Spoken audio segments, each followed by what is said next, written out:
동아일보에 어느 95살 되신 분의 회한을 적은 내용입니다.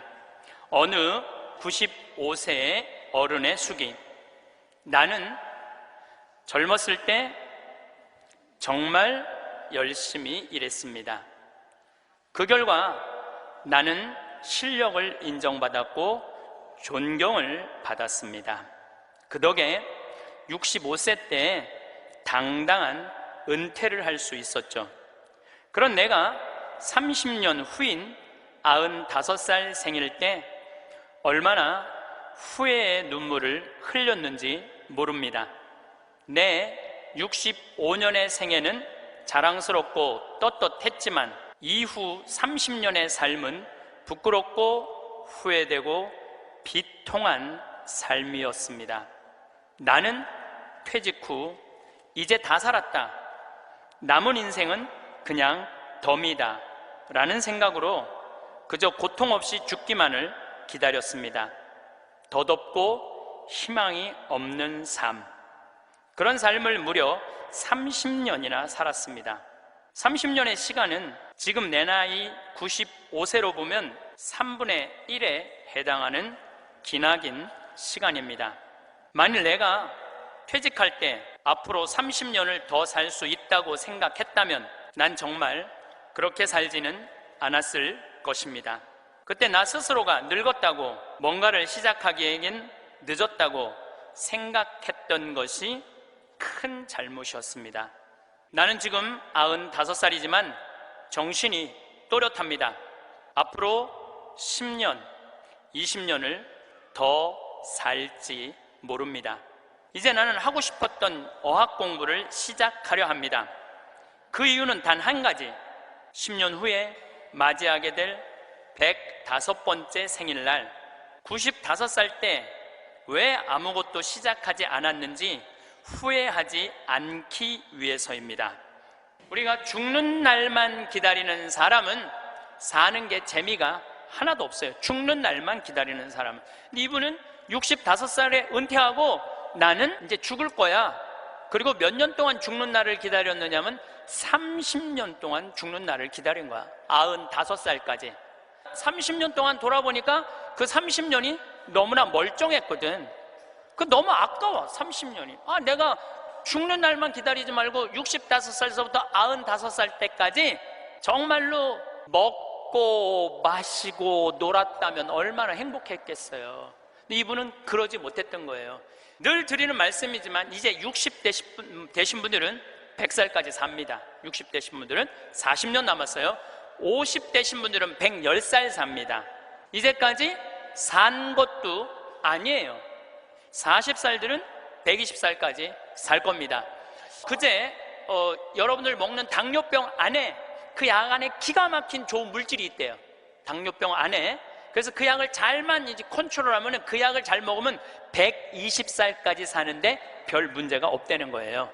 러시아에서는 노화 물질을 느리게 하는 약을 개발해낸 거예요. 그래서 이 약을 먹으면 70살이 돼도 안 늙는 거야.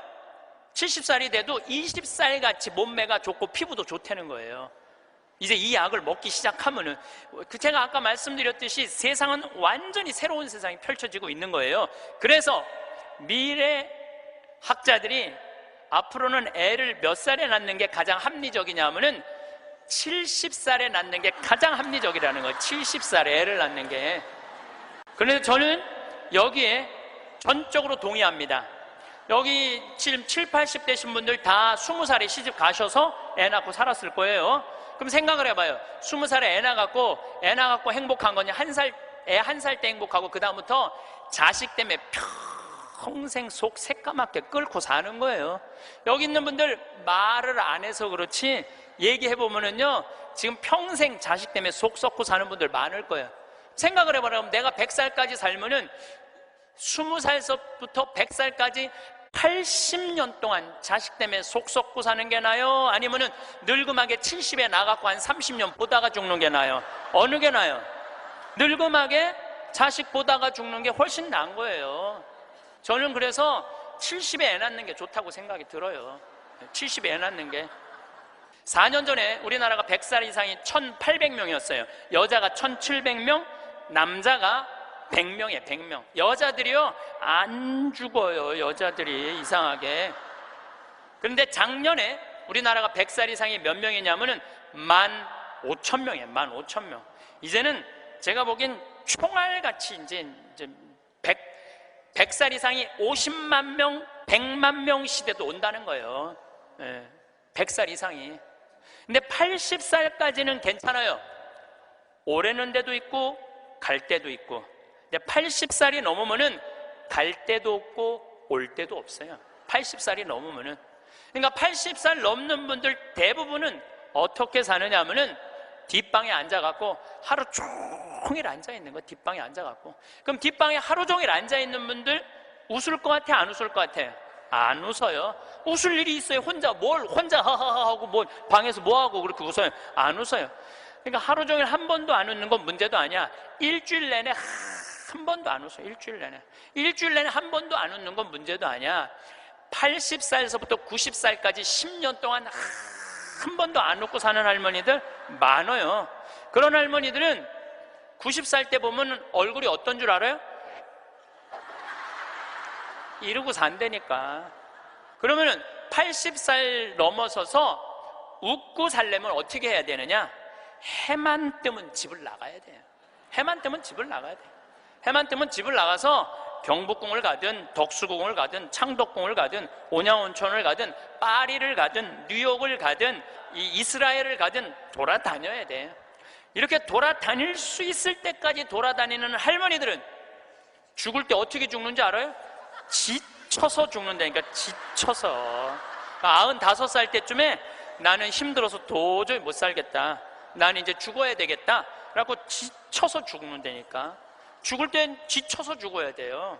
근데 어떤 분이 자기도 미치냐고 자식도 미치게 하는 분이 어떤 분이냐면은 80살에서부터 90살까지 돈 쓰는 거 무서워갖고 한 번도 바깥에 안 나가는 사람들. 이런 사람들은 10년 동안 안 움직이면요 허벅지에 뼈밖에 없어요. 근육이 하나도 없어요. 이분들은 90살에 할 수 있는 일은 딱 한 가지예요. 누워서 똥오줌 싸는 거예요.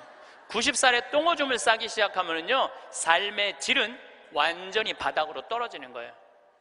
싸는 본인도 힘들고 치는 자식들도 힘든 거예요. 생각을 해봐요. 여러분들 90살이 싸는 똥이랑 1살이 싸는 똥이 같아? 이건 달라요. 1살이 싸는 똥은 향이라도 나지. 향이라도 나요. 90살이 싸는 똥은 서로 못 견디는 거예요. 여러분들이 자식한테 줄 수 있는 최고의 선물은 뭔 줄 아세요? 내 발로 마지막까지 화장실 가 주는 게 자식한테 줄 수 있는 마지막 선물이에요. 그러려면 어떻게 해야 돼? 나가야 돼. 무조건 돌아다녀야 돼요. 무슨 돈으로? 집 잡혀서 돌아다녀요. 집 잡혀서 돌아다니세요. 자식한테 물려줄 생각하지 말고. 여러분들이 만약에 70살에 다 살았다고 생각하고 자식들한테 재산을 물려주는 순간 여러분들은 자식 잃어버리고 재산 잃어버리고 인생 잃어버리는 거예요. 여러분들 70살에 자식들한테 재산 주면은 자식이 계속 찾아오고 용돈 주고 찾아와요, 안 찾아와요? 용돈도 안 주고요, 찾아오지도 않아요. 그냥 참고 사는 거예요. 참고, 속은 새카맣게 참고 사는 거야. 그러니까 가만히 보니까 만만한 게 나야, 나. 왜냐하면 저 신부님한테 찾아가면 저 신부님은 나를 받아줄 것 같은 생각이 드는 거지.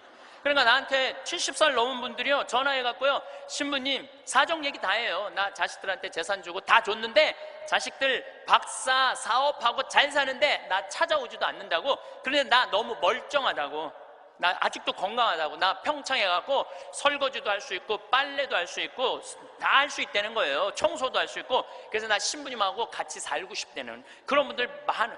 요즘 나하고 살자는 여자가 너무 많아. 1년에 500명도 더 되는 것 같아. 그래서 제가 그 편지들을요 지금은 다 모아놔요. 왜 모아놓냐면 그 내용이 기가 막혀요. 내용이 내가 신부님 자식을 어떻게 키워서 어떻게 성공시키고 어떻게 재산을 물려줬는데 나한테 이럴 수가 있느냐고 그렇게 구구절절 편지 쓰는 분이 많아요. 그런데 그 자식 재산은 찾아올 생각하지 않고 내가 자식보다 낫게 생각이 드는 거지. 나하고 살자고. 내가 직접 받은 전화인데 85살 된 할머니예요. 85살 됐는데 70에 아들이 그러더래요. 어머니, 나 이제 어머니 어차피 모셔야 되고 어머니도 이제 나하고 같이 살아야 되지 않느냐? 그러니까 나 5천만 원 있고 어머니 3억 있는데 그 돈 나한테 주면은 내가 아파트 분양 받아서 어머니 모시고 살겠다고. 자기는 5천만 원 투자하고 엄마는 3억 투자하고 자기가 모시고 살겠다고. 자기가 들어가서 사는 건데 말은 자기가 모시고 산다고. 근데 이 할머니가 이런 생각이 들었대요. 내가 살면 얼마나 사나? 아들이 아파트 얻겠다는데, 그래서 그 3억을 주고 들어가서 살기 시작했대요. 여러분들, 나이를 먹어서 자식이 내 집에 들어와서 사는 거랑 내가 자식 집에 들어가서 사는 거는 하늘과 땅 차이예요. 하늘과 땅 차이예요. 만약에 자식이 들어와서 사는데 마음에 안 들잖아요? 나가라고 그러면 돼. 근데 만약에 내가 자식하고 같이 살겠다고 합쳤는데 자식이 너무 마음에 안 들어, 며느리가 너무 마음에 안 들어. 그리고 대개 80된 분들은 며느리가 몇 살쯤 되냐면 60살쯤 돼요. 이 60살쯤 되는 며느리는 눈에 뵈는 게 없는 사람들이에요. 그럼 누가 나가야 돼? 80살짜리가 들고 나가야 돼요. 80살짜리가 나가야 돼요. 이게 현실이에요, 현실. 제가 며칠 전에도 들은 얘기예요. 6억을 들고 할머니가 아들 집으로 들어갔대요. 아들 집으로 6억을 들고 들어가든 60억을 들고 들어가든 그건 아무 상관이 없어요. 자식 집에 들어가서 사느냐 안 사느냐, 그게 중요한 거예요. 그런데 6억을 들고 들어갔는데 냉장고에 있는 사과도 마음대로 못 먹겠더라는 거예요.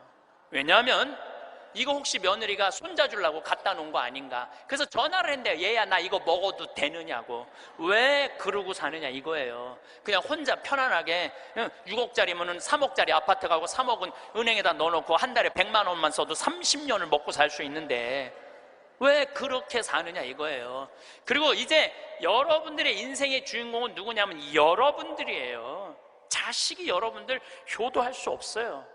이제는 효도는 할 수 없는 세상이에요. 제가 아주 단언을 합니다. 여러분들 효도는 할 수도 없고 받아 먹을 수도 없는 세상이에요. 생각을 해봐요. 여러분들 110살까지 산다고 생각을 해봐요. 110살 먹은 엄마가 90살 먹은 아들한테 전화해갖고 얘야, 너 왜 나 요즘 안 찾아와? 그러면은 90살 먹은 아들이 당황스러울 거예요. 엄마 아직도 안 죽은 건가? 죽었는지 안 죽었는지 지금 헷갈리는데, 가끔씩 엄마가 전화해갖고 너 왜 나 안 찾아오냐면 아들이 90살 먹은 아들이 당황스러울 것 같아요? 안 당황스러울 것 같아요? 살았는지 죽었는지도 몰라요. 90살 된 아들은. 막말로 여기 계신 분들 지금 8, 90된 어머니 하루에 몇 번 생각해요? 떨어져 살면은 일주일에 한 번도 생각 안 할 때도 많을 거예요. 일주일에 한 번도. 근데 엄마는 오로지 자식만 생각하는 거야. 왜? 자기 인생을 살 줄 몰라서 그러는 거예요. 자아실현이 뭔지 몰라서 그런 거예요. 자아실현. 자기 인생을 산 사람은 자식이 있든 없든, 자식이 찾아오든 안 찾아오든 아무 상관없이 자기 인생을 살아요. 근데 자기의 삶이 없는 사람은 오로지 자식만 쳐다보고 110살 때도 90살 먹은 아들한테 너 왜 나 안 찾아와? 나 너밖에 없는데. 그럼 아들이 엄마가 지금 죽었다가 살아난 건지 살았다가 죽은 건지 이거 헷갈린다니까요, 아들이. 이제는 효도는 없는 시대예요. 효도는 없는 시대예요. 85된 분이 70살 때 들어가서 아들하고 살기 시작했대요. 근데 75이 돼도 안 죽고 80이 돼도 안 죽더래. 근데 나이를 먹으면 먹을수록 여러분들 돈이 더 필요해요. 돈이 더 필요해. 나이를 먹으면 먹을수록. 그래갖고 83살에 아들한테 500만 원만 달라고 그랬대요. 왜냐하면 3억을 줬으니까 500만 원을 달라고 그럴 자격이 있는 거죠. 근데 그때부터 아들이 2년 동안 말을 안 하더래요. 저는 아들 편이에요. 생각을 해봐요, 여러분들. 이 아들은 엄마하고만 살아요? 60살 된 며느리하고 사는 거예요. 며느리가, 아내가 맨날 뭐라고 그럴 것 같아? 나 저 시어머니하고 사는 거 지겨워. 당신 택해. 엄마야, 나야. 맨날 그래도 모시고 살아야지 어떻게 지금 어머니 어딜 가라고 그런다고 맨날 이렇게 달래는 와중에 그런 상황도 모르고 500만 원 내놓으라 그러니까 이 아들이 엄마 쳐다보기가 싫은 거예요. 2년 동안 말을 안 하더래요. 2년 동안. 여러분들 한 집에 사는데 아들이 2년 동안 나 사람 취급 안 하고 말 안 하면 그 집에서 살고 싶겠어요? 살고 싶지 않죠. 그러니까 나이를 먹으면 또 어떤 문제가 있냐면 안 보이죠? 안 들리죠? 기억력 까무락까무락거리죠? 여기 아프죠? 저기 아프죠? 그러면 그 입에서 나 행복하다, 나 기쁘다 이런 말 나올 것 같아요. 아이고 지겨워, 아이고 사는 거 힘들어 죽겠어, 차라리 죽는 게 나, 맨날 이 말 할 것 같아요. 좋은 소리도 여러 번 들으면 짜증나는데 지겹다, 죽겠다, 섭섭하다는 소리 10년 이상 들으면요 정말로 죽고 싶을 만큼 힘든 거예요. 그러니까 2년 동안 말 안 하는 거야. 이 할머니도 그 집에서 사는 게 너무 자존심이 상하는 거야. 그러니까 나한테 전화해갖고 신부님 생태마을 방 하나 달래는 거야. 와서 살겠다는 거야. 나 아직도 건강하다 이거예요. 85살이 그것도 알몸으로 와서 나하고 산다는 거야. 알몸으로. 아니 내가 20살이 나하고 와서 산다고 그래도 살까 말까 고민을 지금 해야 될 판국인데 85이 아들한테 3억 다 주고 나한테 와서 알몸으로 살겠다고. 할머니 우리 생태마을은 피정집입니다. 그래서 할머니 드릴 방이 없습니다. 아니 내가 그 방 많은 거 아는데 왜 방이 그 많은 방이 비느냐 이거예요. 내놓으라는 거예요. 아니, 할머니 죄송하다고 우리는 피정집이라 내년 지금 10월 달까지 지금 실질적으로 거의 예약이 끝났어요. 할머니 드릴 방이 없어 죄송해요. 그러니까 아니 방송 보면 우리 노인들 마음을 가장 잘 아는 분이 신부님인데 막상 통화해 보니까 보는 거하고 다르다 이거예요. 방송 보는 거하고. 그러면서 이 할머니가 마지막 전화기를 내려놓으면서 나한테 한 방을 먹이더라고. 뭐라고 그러냐면은 전화 막상 해보니까 신부님이나 내 아들이나 다를 바 하나도 없다고, 똑같다고 전화 끊는 거예요. 그러니까 이 할머니는 정말로 어디다 마음 둘 데가 단 한 군데도 없죠. 만약에 이 할머니가 3억을 그대로 가지고 있었다면 그 서름 안 받았을 거예요. 그 서름 안 받고 그냥 자기 인생 사는 거예요. 아들은 아들 인생 사는 거고. 그럼 서로 섭섭할 것도 없어. 원수 될 것도 없어요. 근데 뭐가 원수가 되는 줄 알아요? 줄 거 다 주고 원수가 된다니까. 줄 거 다 주고 해줄 도리 다 해고도 원수가 된다니까. 그러니까 자식한테 돈을 주는 게 아니에요. 주지 마세요. 이제 뭐하러 주세요 자신을. 울산에서 한 할아버지가 전화를 했어요. 경찰서에. 작년에 신문에서 제가 읽은 내용이에요. 나 경찰한테 이렇게 얘기한 거, 두유 2개로 10일을 버텼다. 두유 2개로. 난 지금 죽을 것 같다. 나를 좀 살려줘라. 그래서 경찰이 가서 문을 따보니까 할아버지가 뼈밖에 안 남은 거야. 10일 동안 두유 2개로 먹었으니 뭐가 물 10일 먹은 거하고 똑같잖아요. 그래갖고 이 할아버지 뭐 누구 돌볼 사람 없나 했더니 할머니가 1년 전에 돌아가신 거야. 여기 우리 할아버지들 많이 와서 앉아 계신데 여러분들 오늘 강의 다 까먹어도 좋아. 정말로 다 까먹어. 이것만 안 까먹으면 돼요. 여러분들은 무슨 일이 있어도 할머니보다 하루 먼저 죽어야 돼. 무슨 일이 있어도 누구보다 먼저 죽어? 할머니 죽으려고 그러면 너 죽지 마. 나 죽기 전에 죽지 마. 그리고 먼저 죽어야 돼요. 그러니까 여기 효자 열보다요 악처 하나가 낫다니까요. 효자가 하루 종일 같이 있어줘요? 같이 잠자줘요? 못하는 거예요. 악처가 같이 밥 먹어주고 같이 있는 거예요. 그러니까 여기 오늘 할아버지들은 제발 할머니들 가슴 아픈 일 하지 마세요. 그냥 마누라가 시키는 대로 하고 사세요. 머리 깎으라 그러면 가서 머리 깎고, 목욕하라면 목욕하고, 내복 추우니까 내복 입으라면 내복 입고, 내복 벗으라면 벗고, 시키는 대로 하고 사세요. 시키는 대로. 근데 이 할머니가 1년 전에 돌아가신 거예요. 어떤 금술 좋은 할머니하고 할아버지하고 한 집에 살았어요. 근데 그날 오후 따라 할머니하고 할아버지하고 목욕을 깨끗하게 했어, 둘이서. 그리고 저녁을 맛있게 차려 먹었어. 그리고 저녁에 침대에 누웠는데 할머니가 옛날 생각이 나는 거야. 할아버지를 툭툭 치면서 여보 영감, 이렇게 깨끗이 씻고 맛있게 먹고 이렇게 침대에 누우니까 우리 신혼 생각난다. 당신 생각나? 신혼 때 당신이 이렇게 냉랭하지 않았어. 당신 신혼 때 잘 때 내 손 꼭 잡아주던 거 생각나 안 나? 딱 그런 거예요. 할아버지 가만히 생각해보니까 손을 잡아줘야 될 것 같은 거야. 그래서 할머니 손을 싹 잡았어요. 그랬더니 할머니가 여보 영감, 당신이 내 손 잡아주니까 너무 행복하다. 근데 당신 생각나? 당신 신혼 때 이렇게 내 손 잡는 걸로 끝내지 않았어. 당신 잘 때마다 꼭 내 볼에 뽀뽀해주던 거 생각나 안 나? 딱 그런 거예요. 생각해보니까 뽀뽀도 해줘야 될 것 같은 거야. 그래서 할아버지가 할머니 손을 쫙 잡은 상태에서 고개를 돌려서 뽀뽀를 쭉 해줬어요.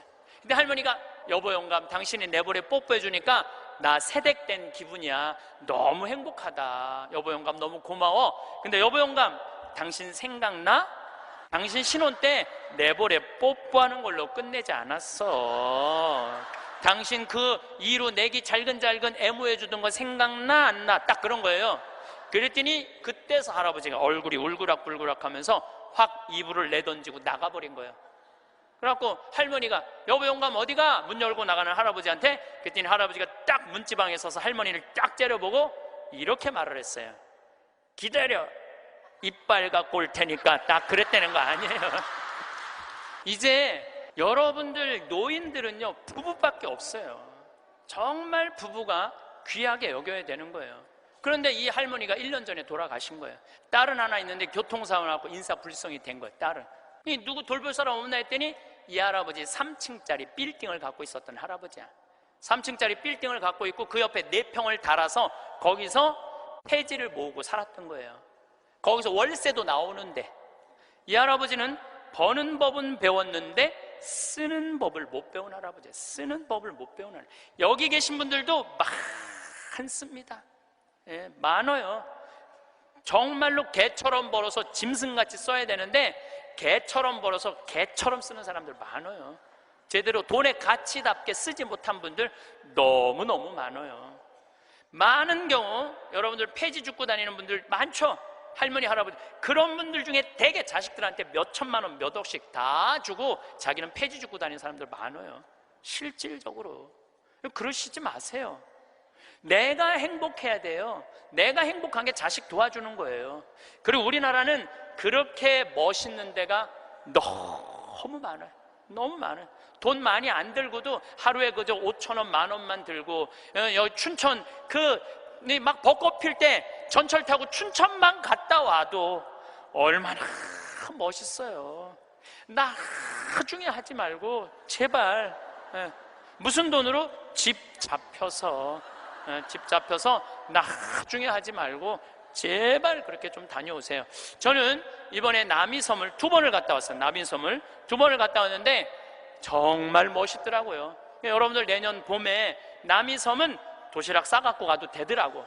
도시락 이렇게 싸서 뭐 김밥 이렇게 싸갖고 마음 맞는 친구들이랑 갔다가 오세요. 매일 그렇게 다니세요. 그렇게 다녀봤자 하루에 뭐 5천 원, 만 원밖에 안 돼. 신부님 그렇게 다 썼는데 그때도 안 죽으면 어떻게 해요? 걱정하지 마세요. 돈 다 썼는데도 그때도 안 죽으면 국가에서 용돈 나온다. 걱정하지 마세요. 그거 받아 쓰면 되죠. 뭘 걱정을 해요. 빚만 안 지면 돼. 근데 빚지는 것도 가만히 보면 나이 먹어서 빚지는 것도 본인이 빚지는 게 아니에요. 다 욕심 때문에 빚지는 거야. 자식 때문에 빚지는 거야. 얼마 전에도 할머니 할아버지들이 뭐 어디 해갖고 뭐 1,700억인가 다 사기로 날린 사람들, 사기만 안 당하면 돼요. 사기 당하는 이유도 여러분들이 다 욕심 때문에 당하는 거예요. 늙어서 무슨 투자를 해. 그냥 쓰다가 돈 떨어지면 국가에서 나오면 되지. 인터넷에 이런 모임도 있대요. 쓰죽해도 있대. 쓰죽해. 쓰다가 죽자. 이런. 자식한테 재산 물려주지 마시고 여러분들 쓰고 싶은 거 다 쓰세요. 여행 다니고 싶은 거 여행 다니고, 먹고 싶은 거 있으면 먹고, 없으면은 안 쓰면 되지. 없으면 안 쓰면 돼요. 근데 있는데도 못 쓰는 사람들한테 하는 얘기예요. 이제는 부모 자식 사이에 효도는 없어요. 아까도 말씀드렸지만 사랑밖에 없어요. 사랑만 남는 거예요. 부모 자식이 어렸을 때 얼마나 사랑했느냐 사랑하지 않느냐에 따라서 늙어서 자식이 찾아오느냐 찾아오지 않느냐가 결정되는 거예요. 나는 우리 어머니 아버지를 참 잘 만났어요. 참 좋은 어머니, 좋은 아버지. 그 중에 어머니보다는 아버지를 잘 만난 것 같아요. 아버지를, 뭐 어머니도 좋지만 아버지는 그거보다 훨씬 좋아요. 훨씬. 난 어렸을 때 아버지하고 매일 미꾸라지 잡으러 다니고 메뚜기 잡으러 다니고 도토리 밤 주스러 다녔던 기억이 참 많아요. 우리는 시험 못 봤다고 혼났던 적이 한 번도 없어. 그런데 어쨌든 시험만 끝나면 아버지가 짜장면을 사서, 초등학교 때 우리는 항상, 나는 한 달에 한 번은 아버지하고 짜장면을 먹으러 갔어요. 내가 2년 전에 우리 형이 둘이거든요. 형들한테 이제 무슨 같이 놀면서, 나 어렸을 때 아버지가 시험 끝나면 꼭 짜장면을 사줬어. 나 막내라 그렇게 사줬던 것 같아. 그랬더니 형들이 그러는 거예요. 너도 먹었냐? 우리도 시험 끝나면 꼭 먹었는데? 그러더라고요. 생각해보니까 열받더라고요. 나는 한 달에 한 번 먹고 아버지는 한 달에 3번씩이나 먹었던가 생각을 해보니까. 그러니까 어렸을 때 미꾸라지도 어떻게 잡았느냐면은, 논에 보면 웅덩이 있죠? 옆에 거기 물 다 퍼내. 아버지하고 바가지로 다 퍼내면 그 진흙 안에 미꾸라지 많어. 그럼 그거 탁 잡아다, 그 잡는 그 느낌이 얼마나 좋은지 몰라요. 미꾸라지가 진흙을 딱 잡으면은 미꾸라지가 꾸물쭉꾸물쭉하고 막 생기는 거 있잖아요. 우렁도 있고. 참 행복한 시절 보냈어요. 그러니까 이제 아버지를 생각하면은 참 마음이 따뜻해요. 아버지를 생각하면. 근데 중학교 3학년 때 내가 옥상에서 밤에 담배를 피고 있는데 어험 소리가 들리더라고. 어험 소리가. 고개를 돌려보니까 아버지 뒷모습이야. 아버지가 내 담배 피는 걸 보고 내려가신 거예요. 너무 미안하더라고요. 왜냐하면 나는 손찌검 한번 하신 적 없는 아버지인데, 그 좋은 아버지한테 담배 피는 모습을 중학교 3학년 아들이 보였으니 얼마나 미안해요. 그러니까 아버지 쳐다보기가 정말로 얼굴을 두를 수가 없었어요. 근데 아버지가 하루가 지나도 말이 없고 이틀이 지나도 말이 없는 거야. 일주일이 지났는데도 말이 없으신 거예요. 그래서 난 이렇게 생각했어요. 깜깜해서 못 보셨나 보다. 이렇게 생각을 했어요. 근데 2주일이 됐는데 2주일째 누나가 나를 부르는 거예요. 막내야. 항상 저를 막내라고 부르거든요. 우리 집에서는. 막내야, 얘기 좀 하자.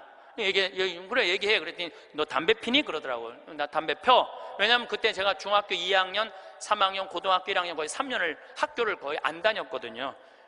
뭐 여러 가지 몸이 안 좋아갖고 뭐 학교 안 다니니까 할 일이 뭐가 있어. 맨날 그냥 담배나 피고 앉아 있는 거죠. 학교 다니면 담배 필 시간 없지만 학교 안 다니니까 담배 필 시간이 얼마나 많아요. 맨날 담배나 피고 있는데 너 담배 피니? 그래서 나 담배 펴. 그랬더니 아버지가 나한테 얘기하더라. 너 건강도 안 좋은데 담배 끊었으면 좋겠다고. 그러니까 우리 아버지는 아들한테 이 얘기를 하고 싶은데 직접적으로 말하면은 서로 간에 충격이 있을 것 같은 생각을 하신 거예요. 그러니까 나하고 제일 친한 누나한테 얘기를 한 거죠. 그래서 아주 정중한 나한테 부탁을 해 오신 거죠. 그때 내가 받은 아버지에 대한 감동은요, 이거는 지금도 나는 아버지가 세상에서 제일 커요. 아버지가 세상에서 제일 큰 분이에요. 내 인생에 있어서. 그러니까 지금도 한 달에 한 번 아버지를 안 보면은 내가 못 견뎌요. 보고 싶어. 막 보고 싶어요. 그래서 나는 요즘은 뭐 11월, 12월 내 시간이 하나도 없어요. 아버지 만나러 갈 시간이 없어. 그래도 내일은 내가 수원에 강의가 있거든요. 우리 집이 수원이니까 내가 아침에 나오면서 전화했어요. 아버지 같이 밥 먹자고. 그러니까 아버지하고 밥을 먹고 아버지를 쳐다보고 있으면 내가 행복해. 우리 아버지는 나이가 85살이에요. 나는 해가 가면 갈수록 아버지가 더 좋아요. 해가 가면 갈수록. 나 시간 남은 수원 가서 여자 안 만나요. 아버지 만나지. 근데 아버지가 지난 10월 달에 우리 생태마을에 오셔서 산에 가셔서 산삼을 2뿌리를 캐갖고 오셨어요. 아들 준다고, 나 준다고 2뿌리를 캐갖고 오셨어요.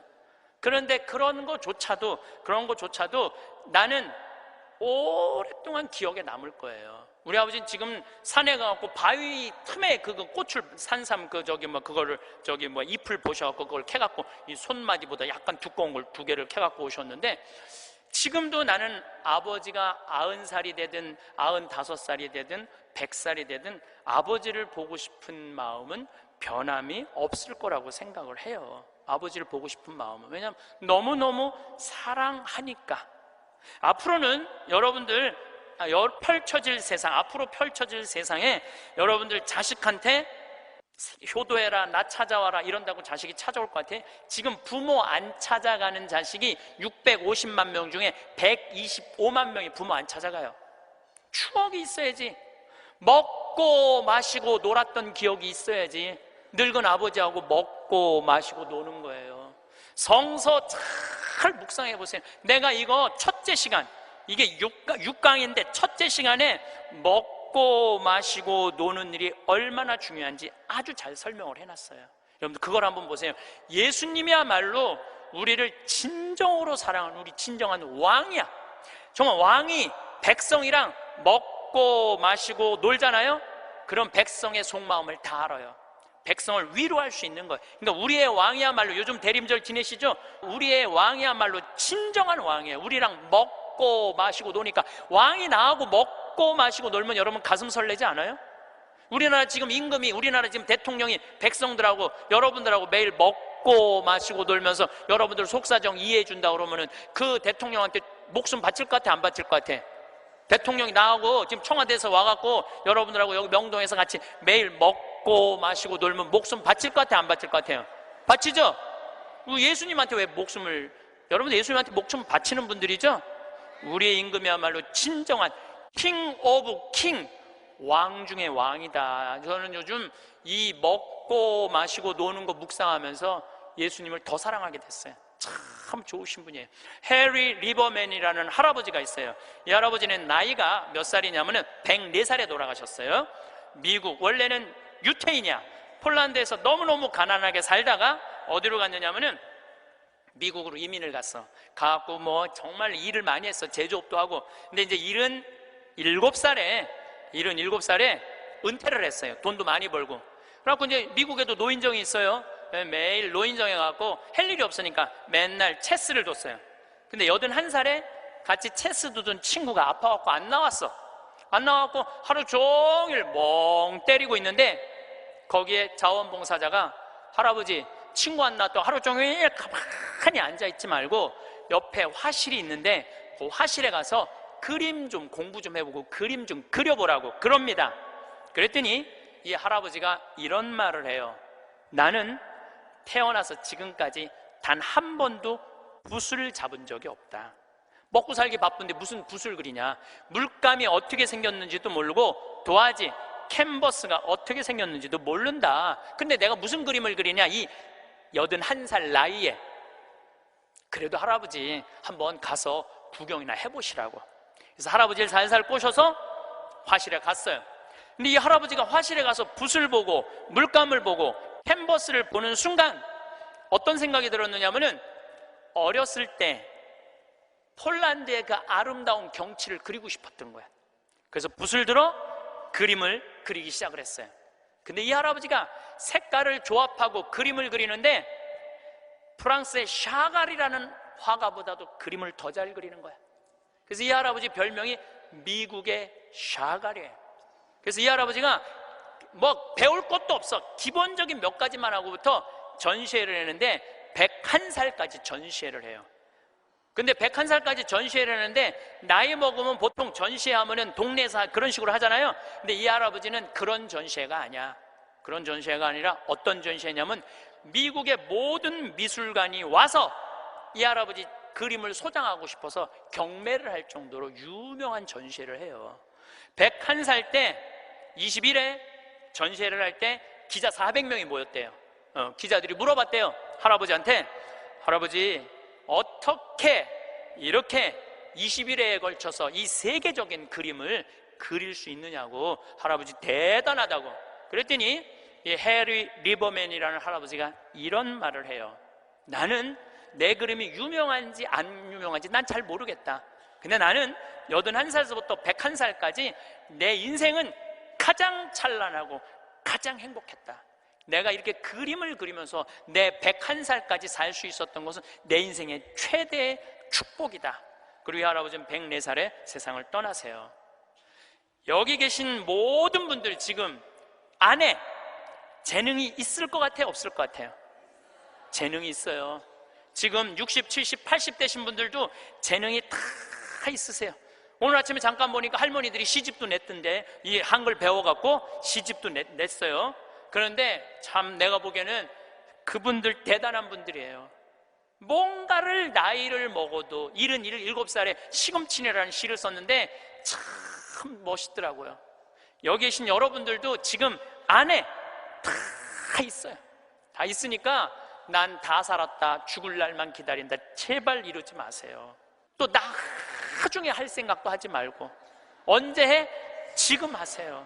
지금 책도 사서 읽고 글도 쓰고, 저는 문인 등단하고 이번엔 펜팔 회원이 됐어요.